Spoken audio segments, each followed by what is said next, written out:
जय हिंद दोस्तों, facets of UPSC में आपका स्वागत है। इस वीडियो में हम बात करेंगे थीम्स एनसीईआरटी के चैप्टर 6 की, यानी ये सेकेंड यूनिट की बुक का सेकेंड चैप्टर है। भक्ति सूफी ट्रेडिशन पर हम बात करने वाले हैं। ये काफ़ी इंपॉर्टेंट टॉपिक है और काफ़ी इंपॉर्टेंट ये चैप्टर भी होने वाला है। और यूपीएससी के चाहे आप बात कर लें कंबाइंड डिफेंस सर्विसेज की या सीएपीएफ की या सिविल सर्विसेज की, इस चैप्टर से आपको काफ़ी सारे सवाल देखने को मिलेंगे। तो लेक्चर में आपको फुल अटेंशन देना, ये इसका पहला पार्ट है और पार्ट वाइज हम चैप्टर को जैसा कि डिस्कस करते आ रहे हैं उसी तरीके से इस चैप्टर में भी चलेंगे। और आपको लेक्चर इसलिए भी ध्यान से सुनना है क्योंकि यूपीएससी के प्रीवियस ईयर क्वेश्चन भी हम डिस्कस करेंगे साथ के साथ ही, और इन क्वेश्चंस को बहुत आसानी से आप सॉल्व कर लेंगे अगर आप अटेंशन देंगे फुल। तो स्टार्ट करते हैं इस वीडियो को। और देखिए, अगर आपने चैनल को सब्सक्राइब नहीं किया है तो प्लीज़ चैनल को सब्सक्राइब करें और अपने दोस्तों के साथ भी शेयर करें। देखिए, इस चैप्टर में हम यही बात करने वाले हैं मेनली कि 8 से लेकर 18वीं शताब्दी तक जो डिवोशनल टेक्स्ट हैं या जो रिलीजियस बिलीफ हैं, लोगों के जो धार्मिक मान्यताएं हैं, उनमें क्या बदलाव देखने को मिले, और इसे हम समझेंगे भक्ति सूफी ट्रेडिशन के माध्यम से। लेक्चर को स्टार्ट करने से पहले इस फिगर को देखिए, ये फिगर 6.1 है और इसके बारे अगर हम पढ़ें तो ये एक 12th सेंचुरी की, यानी आप कह लें लगभग 900-1000 साल पुरानी एक 12th सेंचुरी की ब्रॉन्ज स्कल्पचर है। किनकी? तो इनका नाम है मणिकवाचाकर। ठीक है, ये नाम इंपॉर्टेंट है और इनसे सवाल भी बने हैं तो ध्यान रखिएगा। ये शिवा डिवोटी हैं और तमिल भाषा में इन्होंने बहुत सारे ब्यूटीफुल डिवोशनल सॉन्ग को कंपोज किया है। तो इंपॉर्टेंट है ये नाम। आपसे इसी तरीके से सवाल पूछा जाता है कि ये किनके डिवोटी हैं, तो लॉर्ड शिवा के। दोस्तों, आपने अगर इसके पिछले पार्ट को देखा है तो आपको चैप्टर 4 के विषय में ध्यान होगा कि चैप्टर 4 में हमने डिस्कस किया था किस तरीके से इंडियन सबकॉन्टिनेंट में काफ़ी सारे बदलाव देखने को मिल रहे थे, खास करके मिड फर्स्ट मिलेनियम एडी में। और इनमें काफ़ी सारे चेंजेस थे, लोगों के रिलीजियस बिलीफ में काफ़ी ज़्यादा बदलाव आया। यही रीज़न है कि हम उस टाइम पीरियड को रिलीजियस अपहेवल का टाइम पीरियड मानते हैं। और इंडिया में ही नहीं, इंडियन सबकॉन्टिनेंट में नहीं, हमें पता है चाइना और बाकी सारे अन्य देशों में भी रिलीजियस अपहेवल का टाइम देखने को मिला। और इंडिया में अगर हम बात करें बुद्धिज़्म, जैनिज़्म, ऐसी बहुत सारे धर्म के विषय में, इसी तरीके से अन्य देशों में भी अलग अलग लोगों की धार्मिक मान्यताओं में परिवर्तन देखने को मिला। तो इनमें क्या पैटर्न देखने को मिलता है? देखिए, वैरायटी ऑफ रिलीजियस स्ट्रक्चर्स भी देखने को मिलते हैं। जैसे चाहे हम बात कर लें स्तूपा की, जो कि बुद्धिज़्म से एसोसिएटेड है। हालांकि प्री बुद्धिस्ट टाइम से भी स्तूपा का ओरिजिन देखने को मिलता है, लेकिन मेनली बुद्धिज़्म के साथ एसोसिएटेड है। उसी तरीके से मोनेस्ट्रीज भी देखने को मिले, और टेम्पल्स वगैरह तो खैर हैं ही ऑब्वियसली रिलीजियस स्ट्रक्चर का पार्ट। और अगर हम इन्हें सर्टेन रिलीजियस बिलीफ और प्रैक्टिसेस में वर्गीकृत करें तो बाकी टेक्सुअल ट्रेडिशन से भी रिकन्स्ट्रक्ट किए जा सकते हैं। यानी चाहे हम बात कर लें पुराणों की, जिनमें बहुत सारे, जो आज के डेट में अगर हम देखें तो उनमें चेंजेस देखने को मिले हैं।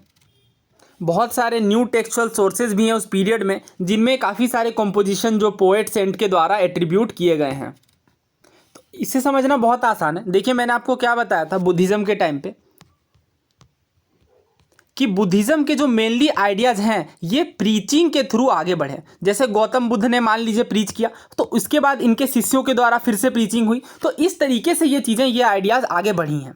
तो इससे यही साबित होता है, जैसे ये बात यहाँ पे भी बताई गई है कि ये चीज़ें जो है एक तरीके से फ्लूइड थी और एक्सप्रेस की गई और आगे बढ़ती गई। तो इनका कोई रिटन सोर्स उस टाइम पीरियड में नहीं देखने को मिलता है, बट धीरे धीरे करके काफ़ी सारे, जैसे हमें पता है, चाहे हम बात कर लें बुद्धिस्ट काउंसिल की, जिनमें जो राइटिंग का पीरियड, जो बुद्धिज़्म से एसोसिएटेड राइटिंग है, ये शुरू हुई। अब बहुत सारे जो इतिहासकार हैं इन चीज़ों को समझने के लिए हेजियोग्राफीज़ का भी यूज़ करते हैं। हेजियोग्राफी का मतलब क्या होता है, ये हमने ऑलरेडी डिस्कस किया है कि जो महान लोग होते हैं, जो सेंट्स होते हैं, उनकी बायोग्राफी को हेजियोग्राफी कहते हैं, जो कि उनके फॉलोअर के द्वारा जनरली लिखी जाती हैं।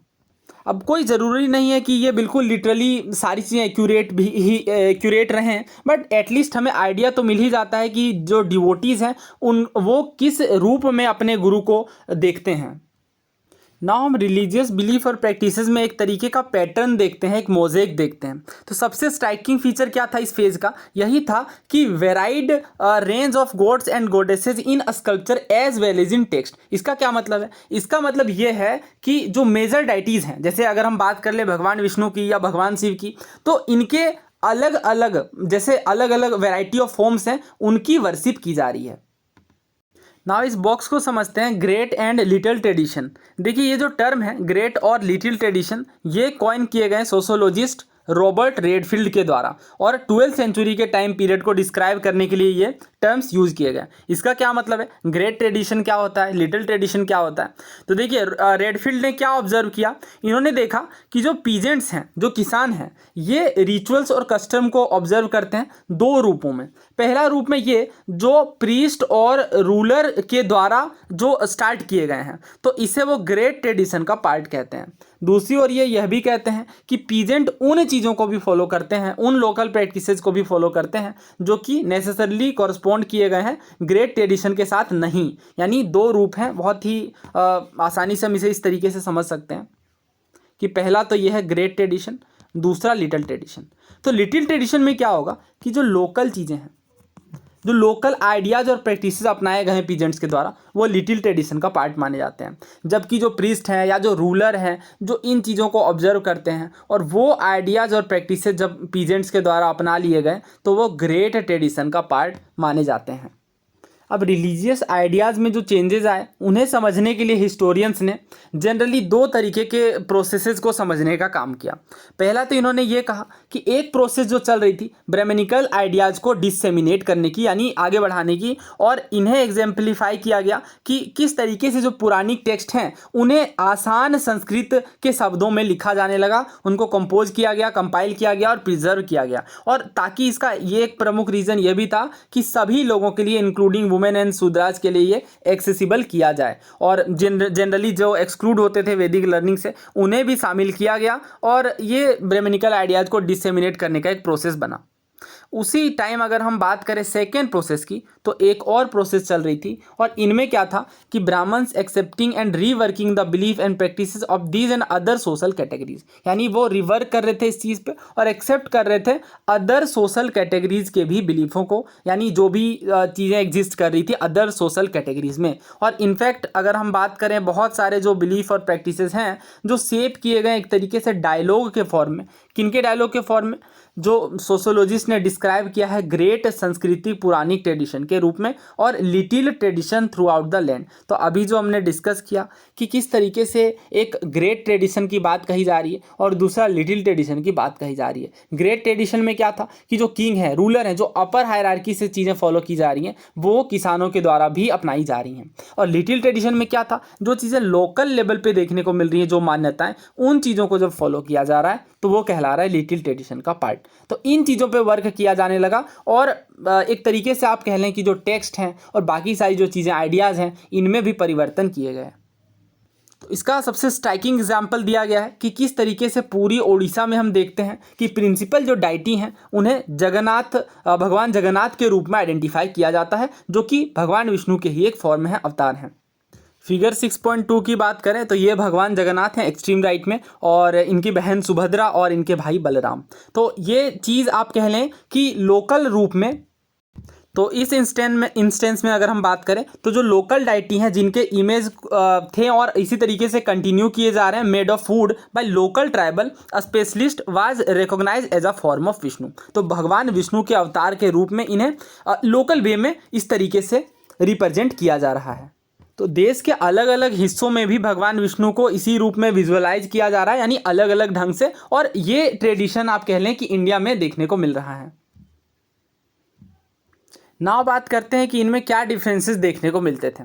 सबसे पहले हम बात करेंगे तांत्रिक प्रैक्टिसेस की। ये इंपॉर्टेंट है, इससे सवाल बने हैं और यहाँ से आपका इंपॉर्टेंट पार्ट शुरू होता है। ये तो एक जनरल डिस्कशन था यहाँ तक हमने जो किया। देखिए, तांत्रिक प्रैक्टिसेस की बात करें तो ये इंडियन सब कॉन्टिनेंट के अलग अलग हिस्सों में काफ़ी प्रचलित हैं और ये ओपन थे वुमेन और मेन दोनों के लिए। तो यही स्टेटमेंट में पूछा जाता है कि क्या ये दोनों के लिए ओपन थे, यानी तो मेन एंड वुमेन दोनों के लिए ही ये ओपन थे। और जो प्रैक्टिशनर होते थे तांत्रिक प्रैक्टिसेस के, open ignore differences of caste and class within the ritual context. तो इसमें ऐसी कास्ट और क्लास की कोई विभेद नहीं था इनमें। और बहुत सारे जो आइडियाज़ हैं ये इन्फ्लुएंस करते हैं सेविज्म को और बुद्धिज्म को, स्पेशली अगर हम बात करें ईस्टर्न, नॉर्दर्न और सदर्न पार्ट की। तो इनमें क्या डिफरेंसेस देखने को मिले कि जो प्रिंसिपल डाइटीज़ हैं, जो मुख्य डाइटीज़ थी वैदिक पैंथियन के टाइम पे, वो थी भगवान अग्नि, इंद्र और सोम की। अब ये मार्जिनल फिगर बन जाते हैं, बहुत ही कम टेक्सचुअल में देखने को मिलते हैं। लेकिन अगर हम बात करें भगवान विष्णु और शिव की, तो इनके और कुछ गॉडेसेस की वैदिक मंत्राज में, तो इनके काफ़ी ज़्यादा चर्चाएँ और इनके विषय में काफ़ी ज़्यादा हमें देखने को मिलता है।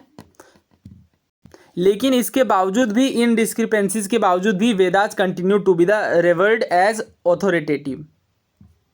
देखिए, अब अगर हम बात करें डिवोशनल वर्शिप की, तो इनका काफ़ी पुराना इतिहास है और हज़ारों सालों से ये देखने को मिल रहे हैं। अब इनमें जो एक्सप्रेशन है डिवोशन के, ये रूटीन वर्शिप ऑफ डाइटीज़ की आप बात करें, जो रेगुलर बेसिस पे डाइटीज़ की पूजा की जा रही है टेम्पल्स के अंदर, या फिर इनमें और भी वेरिएशन देखने को मिलते हैं। जैसे अगर अभी हम डिस्कस भी करेंगे इन चीज़ों को कि भक्ति ट्रेडिशन में अलग अलग माध्यम से भक्ति मूवमेंट का प्रसार किया गया था ना। यहाँ से मोस्ट इंपॉर्टेंट पार्ट शुरू होने वाला है और यहाँ से CAPF और बाकी सारी परीक्षाओं में बहुत सारे सवाल भी देखने को मिले हैं।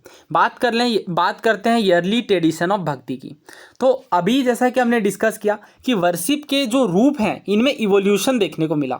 बहुत सारे इंस्टेंसेस में हम देखेंगे कि जो पोएट सेंट्स हैं, पोएट सेंट्स का मतलब है कि जो संत हैं और पोयम के थ्रू डिवोशनल प्रैक्टिसेस को अपनाते हैं और बिल्कुल आसान भाषा में अपने लोकल लैंग्वेज में डिवोटीज़ को इन चीज़ों को समझाने का प्रयास करते हैं। तो इनके साथ क्या होता है, ये इमर्ज करते हैं लीडर के रूप में और जिनके बहुत सारे कम्युनिटी ऑफ डिवोटीज़ होते हैं। हालांकि Brahman remained important intermediaries between god and devotees in several form of bhakti, लेकिन फिर भी इन्होंने एक्नॉलेज किया कि women and lower caste categories considered ineligible for liberation within the orthodox Brahmanical framework.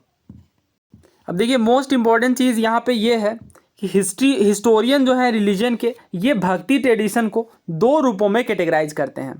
पहला है सगुण, दूसरा है निर्गुण। सगुण का मतलब क्या है, विथ एट्रीब्यूट्स यानी गुण के साथ, और निर्गुण का मतलब विदाउट एट्रीब्यूट्स। इसे बहुत ही आसान तरीके से हम इस रूप में समझ सकते हैं कि अगर हम बात करें सगुण भक्ति की, तो इस ट्रेडिशन के अंदर वर्शिप की जाती है स्पेसिफिक डाइटीज़ की, यानी भगवान और उनके अवतारों की। जैसे अगर हम बात करें भगवान शिव की, भगवान विष्णु की, या इनके अवतार की, या देवी के किसी फॉर्म की, तो ये चीज़ पार्ट मानी जाएगी किसका, सगुण।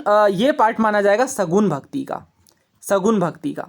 जबकि अगर हम बात करें निर्गुण भक्ति की, तो निर्गुण भक्ति में एब्स्ट्रैक्ट फॉर्म ऑफ गॉड की बात की जाती है, यानी गॉड फॉर्मलेस है, बिना फॉर्म और एट्रीब्यूट के हैं। ये चीज़ समझ लीजिए क्योंकि एग्जाम में बहुत बार पूछा गया है।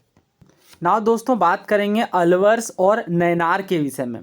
तो पहली चीज़ तो ये कि तमिलनाडु से संबंधित है, ये आपको ध्यान होना चाहिए। ईयरलीस्ट भक्ति मूवमेंट की हम बात कर रहे हैं और वन ऑफ द ईयरलीस्ट भक्ति मूवमेंट में नाम आता है अलवार और नैनार्स का। 6th सेंचुरी से ये संबंधित है। और देखिए, अगर हम बात करें अलवार्स की, तो ये डिवोटीज़ हैं भगवान विष्णु के। यही सवाल बहुत बार पूछा जाता है। पहले तो आप एकदम क्रिस्टल क्लियर रखिए इस चीज़ को कि जब हम बात करेंगे अलवार सेंट्स की, तो ये भगवान विष्णु के डिवोटीज़ हैं। जबकि हम बात करें नैनार सेंट्स की, तो ये डिवोटीज़ हैं भगवान शिव के। वो मोस्ट इम्पॉर्टेंट चीज़ यही है। और ये एक जगह से दूसरे जगह ट्रैवल करते थे, तमिल मंत्रों को गाते थे, और ये होते थे obviously in praise of their gods. अब इन ट्रेवलिंग के दौरान, यानी अलवार और नैनार्स ने जो ट्रेवल किया इन चीज़ों को, इन आइडियाज़ को प्रोपगेट करने में, इनमें कुछ सर्टेन श्राइन्स को इनके द्वारा अबोर्ड के रूप में चुना गया इनके चूजन डाइटीज़ के लिए, और बहुत सारे लार्ज टेम्पल भी इनमें कंस्ट्रक्ट किए गए इन सेक्रेड प्लेसेस में, जो आज के डेट में बहुत सारे पिलग्रिमेज सेंटर भी बने हुए हैं। अगर हम सिंगिंग कॉम्पोजिशन की बात करें, तो ये टेम्पल रिचुअल का पार्ट बन गए इन श्राइन में। अब जितना हमने डिस्कस किया है उससे सवालों का सिलसिला शुरू करते हैं। ये UPSC EPFO का क्वेश्चन है 2021 का। इसमें आपसे पूछा जा रहा है which one of the following does निर्गुण भक्ति रेफर टू। निर्गुण भक्ति का क्या अर्थ है? क्या ये सेवाइट फॉर्म ऑफ वर्शिप को कहते हैं, वैष्णवाइट फॉर्म ऑफ वर्शिप को कहते हैं, इनकार्नेशन वर्शिप कहलाती है, या abstract form of God worship कहलाती है? तो अभी हमने डिस्कस किया कि जब हम बात करते हैं फॉर्मलेस गॉड की, गॉड विदाउट एट्रीब्यूट्स की, तब हम बात करते हैं निर्गुण भक्ति की। निर्गुण भक्ति का क्या अर्थ है? God is formless and without attributes, यानी abstract form of God worship की हम बात कर रहे हैं। तो ऑप्शन डी यहाँ पे करेक्ट आंसर है। ये सवाल हम कल लेंगे जिसमें हम स्पेसिफिकली डिस्कस करेंगे निर्गुण भक्ति सेंट के बारे में, और यही सवाल आपसे पूछा गया है कि इनमें से कौन निर्गुण भक्ति सेंट नहीं है। तो ये एक एक करके हम डिस्कशन करेंगे। हालांकि अगर आपको आंसर पता है तो प्लीज़ कमेंट करें इस क्वेश्चन के आंसर को। ये क्वेश्चन देखिए NDA का है। इसमें आपसे पूछा जा रहा है कि सगुण भक्ति के बारे में कौन कौन से स्टेटमेंट करेक्ट हैं।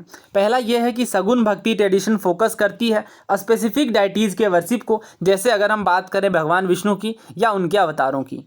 अगर हम बात करें सगुन भक्ति ट्रेडिशन की, तो इनमें जो गॉड हैं और जो गॉडेसेस हैं इन्हें कंसेप्चुअलाइज किया जाता है एंथ्रोपोमॉर्फिक फॉर्म में, यानी एक तरीके से आप कह लें कि जिनमें ह्यूमन कैरेक्टरिस्टिक के एट्रीब्यूट्स देखने को मिले वो कहलाते हैं एंथ्रोपोमॉर्फिक।